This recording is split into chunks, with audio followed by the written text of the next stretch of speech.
ایک بادشاہ کو شکار کرنے کا بہت شوق تھا۔ ایک دن بادشاہ اپنے مصاحبوں سمیت جنگل میں گیا تاکہ پرندوں کا شکار کر سکے، لیکن وہاں انہیں کوئی پرندہ نظر نہیں آیا۔ وہ جنگل چھوڑ کر آگے ویرانوں میں چراگاہوں کی طرف روانہ ہو گئے۔ راستے میں کئی پہاڑیاں اور ندیاں بھی آئیں جن کو انہوں نے عبور کیا، لیکن انہیں کوئی پرندہ نظر نہیں آیا۔ آخر دوپہر کے وقت وہ ایک بہت بڑی چراگاہ میں پہنچے۔ یہ اتنا بڑا میدان تھا جس کی حد نظر نہیں آ رہی تھی۔ میدان کے عین درمیان میں ایک بڑا اور گھنا سایہ دار درخت کھڑا تھا۔ بادشاہ اور اس کے مصاحب بے اختیار درخت کی طرف بڑھتے چلے گئے اور درخت کی ٹھنڈی چھاؤں میں بیٹھ کر سستانے لگے۔ اگرچہ وہ بہت تھک چکے تھے، لیکن عادی شکاریوں کی طرح ان کی نگاہیں اب بھی درخت کی شاخوں میں بیٹھے کسی پرندے کو ڈھونڈ رہی تھیں۔ اچانک بادشاہ کی نظر ایک نیل کنٹھ پر پڑی جو درخت کی سب سے نیچی شاخ پر بیٹھا ہوا تھا۔ نیل کنٹھ کو دیکھتے ہی بادشاہ نے اپنے ایک مصاحب کو اشارے سے حکم دیا کہ اسے شکار کرے۔ اشارہ ملتے ہی ایک شخص کھڑا ہوا اور غلیل سے اس نیل کنٹھ کی طرف پتھر پھینکا جو نشانے پر لگا اور نیل کنٹھ بادشاہ کے سامنے آ گرا۔ بادشاہ نے نیل کنٹھ کو پکڑ کر ایک اور شخص کے حوالے کیا کہ وہ اسے ذبح کر لے۔ جوں ہی چاقو نیل کنٹھ کی گردن کے قریب آیا، اچانک نیل کنٹھ کے منہ سے نکلا، اے عظیم بادشاہ، مجھے مت ماریے، میں آپ کا فائدہ چاہتا ہوں۔ اگر آپ مجھے مار دیں گے تو تمام عمر پچھتائیں گے۔ مجھے مار کر آپ کو کوئی فائدہ حاصل نہیں ہوگا۔ نیل کنٹھ کو انسانوں کی طرح بولتا دیکھ کر بادشاہ بہت حیران ہوا۔ وہ نیل کنٹھ کی بات سن کر بولا، اے نیل کنٹھ، تم تو بول بھی سکتے ہو۔ نیل کنٹھ نے جواب دیا، اے عظیم بادشاہ، جان کی امان پاؤں تو عرض کروں، میری گزارش کو دھیان سے سنیے گا۔ میں تو آپ کی یہاں آمد کا برسوں سے انتظار کر رہا ہوں کہ آپ تشریف لائیں تو میں آپ کو اپنے پردادا کا وہ پیغام پہنچاؤں جو وہ آپ کے لیے چھوڑ گئے تھے۔ میرے پردادا نے مرنے کے بعد آپ کے لیے ایک بہت بڑا ہیرا چھوڑا تھا جو آپ کے ٹخنے کے برابر ہے۔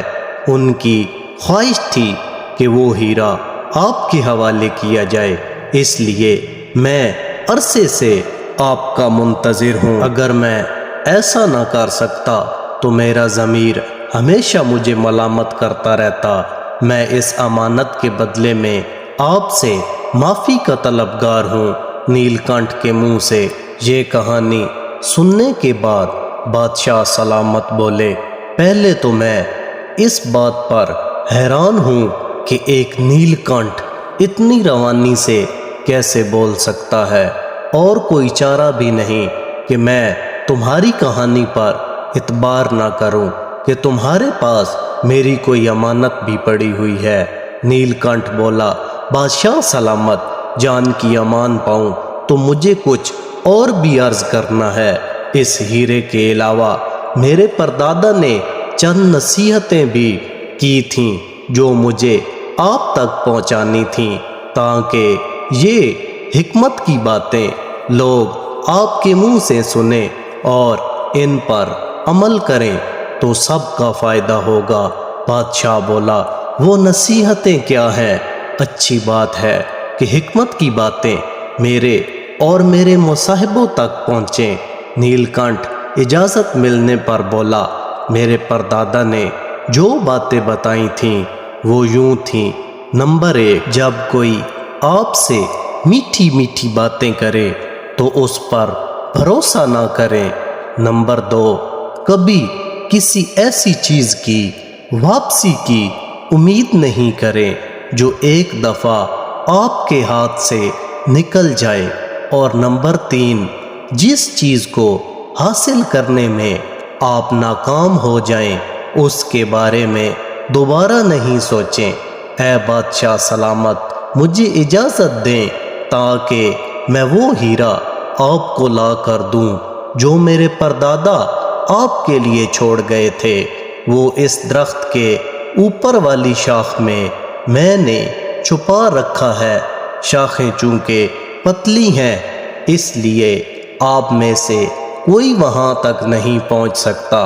بادشاہ سلامت نے پھر زیادہ نہیں سوچا اور مصاحب کو نیل کنٹھ کو آزاد کرنے کا حکم دیا، اور مصاحب نے ایک لمحہ ضائع کیے بغیر نیل کنٹھ کو آزاد کر دیا۔ وہ اڑا اور شکریہ ادا کرنے کے لیے بادشاہ سلامت کے کندھے پر بیٹھ گیا۔ پھر اس نے پر پھیلائے ان کو پھڑ پھڑایا اور پھر بولا، جناب اعلیٰ، مجھے انتظار کے لیے معاف کر دیجیے گا۔ ادھر کچھ دیر انتظار کیجیے گا جب تک میں اڑتا ہوا درخت کی چوٹی تک پہنچ جاؤں۔ پھر وہ اڑا اور اڑتا ہوا درخت کی سب سے اونچی شاخ پر جا بیٹھا۔ اب وہاں تک پتھر بھی نہیں پہنچ سکتے تھے۔ وہ ایک شاخ پر جا کر مزے سے بیٹھا ہوا تھا۔ ادھر بادشاہ اور مصاحب انتظار کر رہے تھے کہ کب نیل کنٹھ ہیرا لے کر واپس آتا ہے، لیکن لگتا تھا کہ نیل کنٹھ اپنا وعدہ بھول چکا ہے، تو وہ شاخ پر بیٹھا جھولتا رہا۔ ہیرا لانے کی بات تو بہت دور کی تھی۔ شام ہو گئی اور اندھیرا چھانے لگا تو بادشاہ نے آواز دی، نیل کنٹھ، تمہارا وہ ہیرا کدھر ہے جو تمہارے پردادا نے میرے لیے رکھا تھا؟ اسے نیچے لے کر آؤ، ہمیں واپسی بھی جانا ہے۔ نیل کنٹھ نے بادشاہ کی بات غور سے سنی اور پھر اونچی آواز میں ہنسنے لگا اور بولا، بادشاہ سلامت، میں نے جو کچھ کہا ہے اس کی معافی دیجیے گا۔ اگر آپ محل جانا چاہتے ہیں تو شوق سے چلے جائیے۔ آپ انتظار کس بات کا فرما رہے ہیں؟ میں نے آپ سے عرض کیا تھا کہ میٹھی میٹھی باتوں سے دھوکہ نہیں کھانا چاہیے، اور جو چیز ایک دفعہ ہاتھ سے نکل جائے اس کی واپسی کی امید نہ رکھیں، اور جس چیز کو حاصل کرنے میں ناکام ہو جائیں اس کے متعلق مت سوچیں۔ آپ عقل والے ہیں، خود سوچیں، آپ کے ٹخنے جتنا بڑا ہیرا میں کیسے اٹھا سکتا ہوں؟ اتنا بڑا تو میں خود بھی نہیں ہوں۔ میں نے تو ہیرے کی کہانی اپنی جان بچانے کے لیے گھڑی تھی۔ آپ نے اس پر اعتبار کیا اور مجھے آزاد کر دیا۔ اب میں آپ کی دسترس سے باہر ہوں۔ میرے الفاظ کو یاد رکھیے گا۔ ان چیزوں کی واپسی کی امید مت رکھیں جنہیں آپ ایک دفعہ کھو چکے ہیں۔ جناب اعلیٰ، اب محل کی طرف روانہ ہو جائیے اس سے پہلے کہ اندھیرا چھا جائے۔ انہوں نے افسردگی سے مصاحبوں کو واپس روانگی کا حکم دیا۔ نیل کنٹھ نے بادشاہ سلامت کا قافلہ جاتے دیکھا تو پر پھڑ پھڑاتا ہوا اڑ گیا۔